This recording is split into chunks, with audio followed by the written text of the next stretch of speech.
बताव्યું ભીષ્મ એ મહાન વિભૂતિ હતા। માં ગંગા અને શાંતનુના પુત્ર હતા। હવે ગંગા સ્વર્ગમાં રહેનારી દેવી અને શાંતનુ પૃથ્વીના રાજા। આમનો વિવાહ કઈ રીતે થયો? તો એક વખત બ્રહ્માજીએ સ્વર્ગમાં બધા દેવતાઓની સભા બોલાવી અને એ સભામાં માં ગંગા પણ ત્યાં પધાર્યા અને એક પુણ્યશાળી રાજા પણ ત્યાં રહેતા હતા સ્વર્ગમાં પુણ્ય ભોગવવા માટે।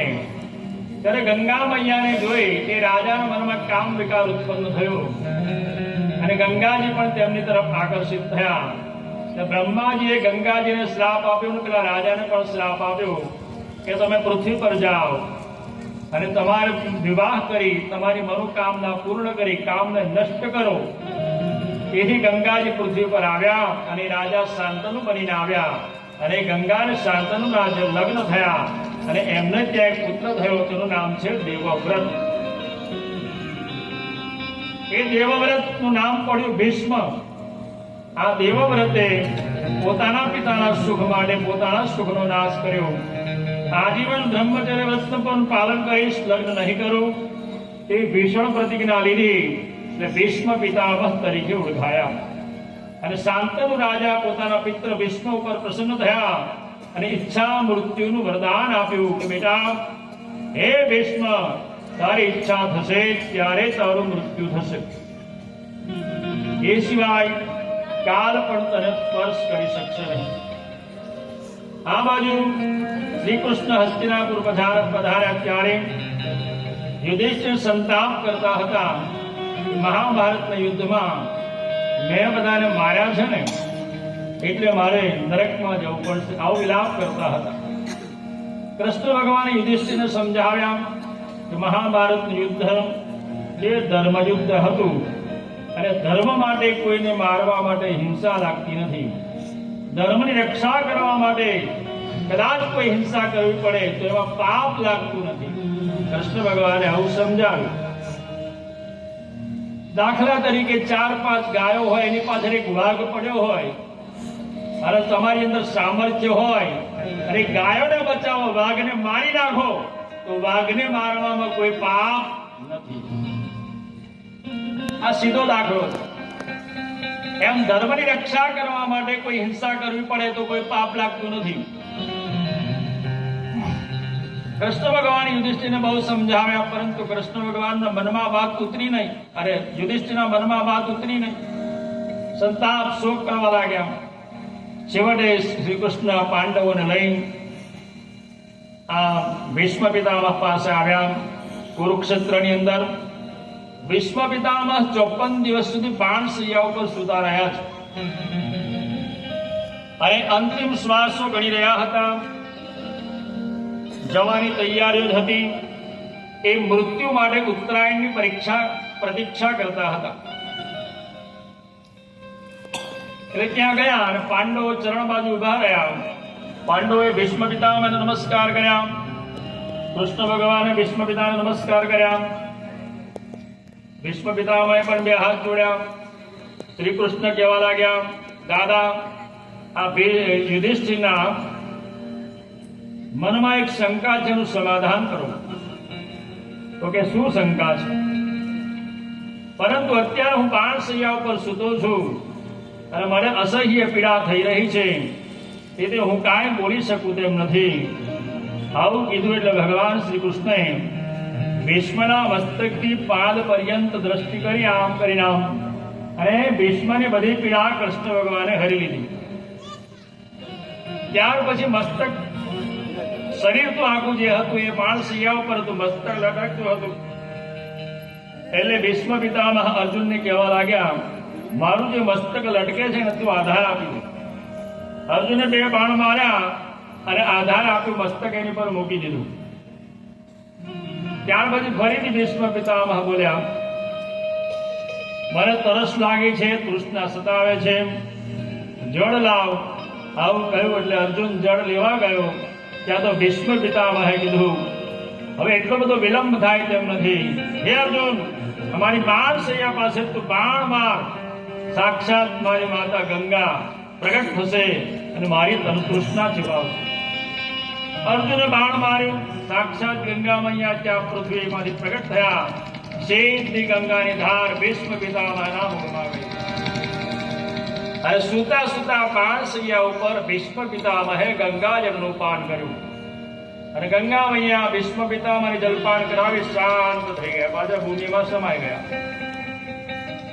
અને ત્યારબાદ ભીષ્મ પિતામહ પાણસૈયા ઉપર સૂતા સૂતા યુધિષ્ઠિરનો ઉપદેશ આપે છે કે રાજાએ ક્યારેય અધર્મ, અનીતિ, અસત્યનું પાલન કરવું જોઈએ નહીં.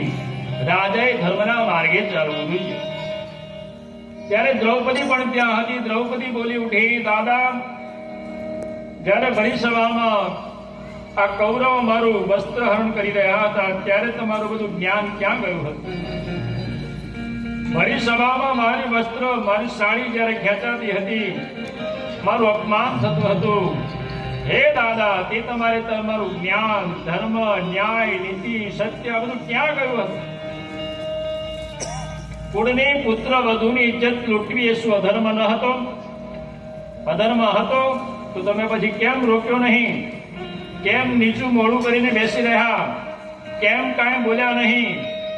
અધર્મને કેમ ન રોક્યો? આ પાપાચારને કેમ ન રોક્યો? દ્રૌપદી આવું બોલી ઉઠી. ત્યારે ભીષ્મની આંખમાંથી આંસુ પડ્યા. ભીષ્મ પિતામહ કહેવા લાગ્યા, એ સમયે દુર્યોધનનું અન્ન ખાવાથી મારી બુદ્ધિ ભ્રષ્ટ થઈ ગઈ હતી, પરંતુ અર્જુનના બાણો વાગવાથી મારું બધું દૂષિત લોહી વહી ગયું છે અને હવે મને ઉત્તમ જ્ઞાન, શુદ્ધ બુદ્ધિ પ્રાપ્ત થઈ છે. આવું કહ્યું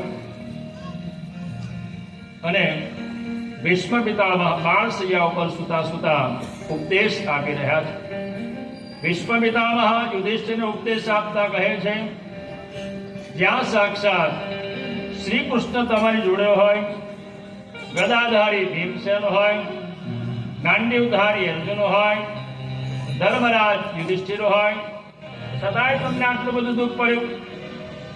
ઈશ્વર ઈચ્છા ભલી હશે, વિધિના વિધાનમાં લખેલું હશે, તમારે દુઃખ ભોગવવાનું લખ્યું હશે.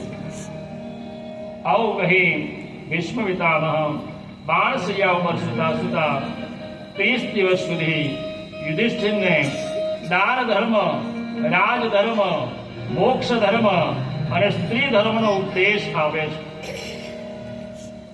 અને એવામાં જ ઉત્તરાયણની શરૂઆત થવાની તૈયારી હતી. એટલે મૃત્યુનો સમય નજીક હતો. પૃથ્વી પરથી અનેક રાજર્ષિઓ, મહર્ષિઓ, બ્રહ્મર્ષિઓ, સાધુ, સંતો, તપસ્વીઓ બધા જ આ ભીષ્મ પિતામહના દર્શન કરવા માટે પધાર્યા. ભીષ્મ પિતામહ કૃષ્ણ ભગવાનને કહેવા લાગ્યા કે તમે મારા ચરણોની બાજુ ઉભા રહેજો.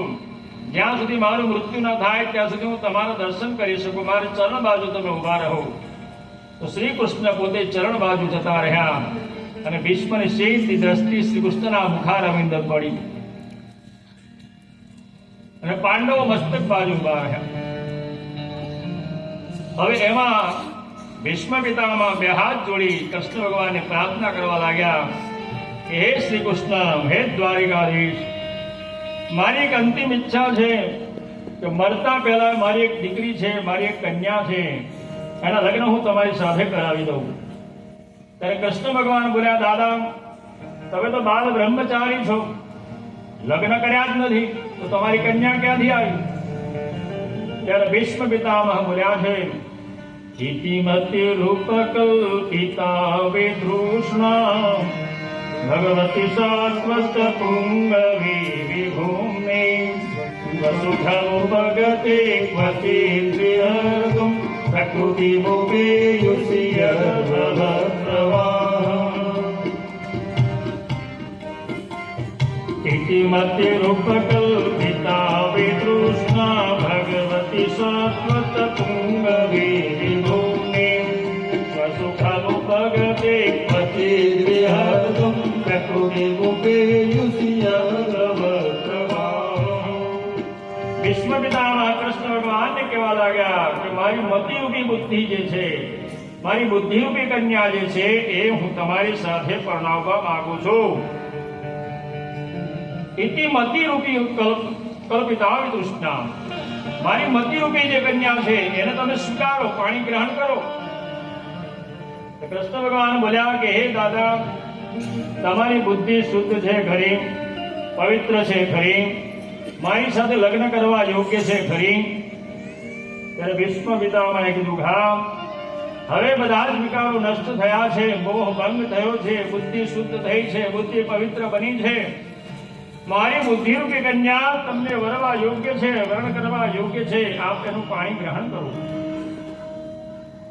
એટલું કહ્યું અને ત્યારબાદ શ્રી કૃષ્ણને બે હાથ જોડી ભગવાનને પ્રાર્થના ભીષ્મ પિતામહ કરવા જાય ત્યાં તો સૂર્યનારાયણ મકર રાશિમાં પ્રવેશ કર્યો. ઉત્તરાયણની શરૂઆત થઈ ગઈ, જેને આપણે મકર સંક્રાંતિ કહીએ છીએ. સૂર્યદેવ ધન રાશિમાંથી મકર રાશિમાં જાય એ દિવસને આપણે મકર સંક્રાંતિ જ કહીએ છીએ. અને એનો પુણ્યકાળ પણ ઉજવવામાં આવે છે. એ પુણ્યકાળમાં દાન દક્ષિણા આપવાથી અક્ષય ફળની પ્રાપ્તિ થાય છે. અત્યારે ધનુર્માસ ચાલે છે. 14-15 તારીખે એ મકર રાશિમાં આવશે એટલે મકર સંક્રાંતિની શરૂઆત થશે. જ્યાં મકરમાં પ્રવેશ કર્યો ત્યાં તો ભીષ્મ પિતામહ બે હાથ જોડી કૃષ્ણ ભગવાનને કહેવા લાગે, હે દ્વારિકાધીશ, મારી મતિ તમારામાં લીન રહે, મારી બુદ્ધિ તમારામાં પ્રવિષ્ટ થાય અને તમારું દર્શન કરતા કરતા, તમારું નામ લેતા લેતા હું તમારામાં લીન થઈ જાઉં. આટલું બોલી ભીષ્મ પિતામહે આંખો બંધ કરી દીધી અને પોતાના પ્રાણ ત્યાગી દીધા. આજે પાંડવો ધ્રુષ્કે રડ્યા. ત્યારબાદ પાંડવોએ ભીષ્મ પિતામહના અગ્નિ સંસ્કાર કર્યા અને ત્યાર પછી શ્રી કૃષ્ણ પાંડવોને લઈ હસ્તિનાપુર પાછા ફર્યા. થોડોક સમય હસ્તિનાપુર રોકાયા, યુધિષ્ઠિરને કઈ રીતે રાજ્ય કરવું એનું જ્ઞાન આપ્યું અને ત્યારબાદ શ્રી કૃષ્ણ દ્વારિકા જવા માટે નીકળ્યા. આ બાજુ પરીક્ષિતના જન્મની તૈયારીઓ શરૂ થઈ ગઈ. સૌનકાદી ઋષિઓ કહે સાંભળે છે, સુજી કહે છે, હસ્તિનાપુરમાં પરીક્ષિતનો જન્મ થયો છે એટલે પાંડવોને આનંદ થયો. આ પાંડવોમાં પાંચે પાંચ પાંડવોનો એટલો બધો આનંદનો પાર ન રહ્યો કે અમારા વંશમાં એક પુત્રનો જન્મ થયો. આનંદમાં પાંડવોએ બ્રાહ્મણોને બોલાવ્યા અને સુવર્ણના દાન દીધા, રજતના દાન દીધા, અન્નના દાન દીધા, ધનધાન્યના દાન દીધા, વસ્ત્રોના દાન દીધા, ગાયોના દાન દીધા છે. અને એમાં કેટલાય જ્યોતિષને જાણનારા પંડિતો પણ હતા. એ જ્યોતિષને જાણનારા પંડિતો પાંડવોને કહેવા લાગ્યા કે તમારા એકના એક પુત્રની રક્ષા ભગવાન વિષ્ણુએ કરી છે એટલે તેનું નામ વિષ્ણુરાજ પડશે. અને શ્રી કૃષ્ણે ઉત્તરાના ગર્ભની પરીક્ષા કરી હતી, તેથી તેનું બીજું નામ પરીક્ષિત કહેવાશે. આ પરીક્ષિત આ પૃથ્વી પર મહાન થશે, દાની થશે, તપસ્વી થશે, કલ્યાણકારી થશે, દયાળુ થશે, પરોપકારી થશે, પૃથ્વીનું પાલન કરનારો થશે. બ્રહ્મા વિષ્ણુ મહેશ જેવા તો એમની અંદર ગુણો હશે અને પરમ વૈષ્ણવ થશે, કલયુગનું દમન કરનારો થશે. પરંતુ એક દુઃખની વાત છે, હે પાંડવો, એક દિવસ આ પરીક્ષિત જંગલમાં શિકાર કરવા જશે. ત્યાં કોઈ ઋષિની મસ્કરી કરશે અને ઋષિના પુત્રનો શ્રાપ મળશે. 7મા દિવસે તક્ષક નાદ કરશે અને તેમનું મૃત્યુ થશે. આટલું ભવિષ્ય બાકી કે બ્રાહ્મણો દાન દક્ષિણા લઈને ત્યાંથી વિદાય થયા.